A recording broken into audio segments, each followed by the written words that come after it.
तुम्ही पाहू शकता मित्रांनो, खूप सारं पाणी लागलेलं आहे. बऱ्याच प्रतीक्षेनंतर पाणी लागले आपल्याला. आज आम्ही आमच्या प्लॉटवरती बोर मारणार आहोत. प्रथम बाबांनी बोरची पूजा करून घेतली. त्यानंतर सर्वांना पेढे वाटले आणि बोर चालू केला.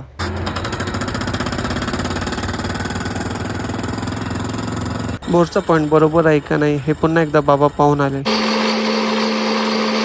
बराच वेळ बोर चालू होता. येते का नाही? 2 वेळा मातीचा कलर देखील चेंज झाला, तरी देखील पाणी लागले नाही. बराच वेळ पाणी लागले नाही, यामुळे पप्पा खूप चिंतित झाले होते.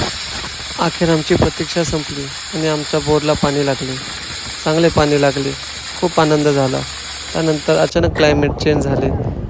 ढगाळ वातावरण झाले. पावसाची खूप शक्यता झाली होती. त्यामुळे आम्ही सर्व आवरून घराच्या दिशेने निघालो.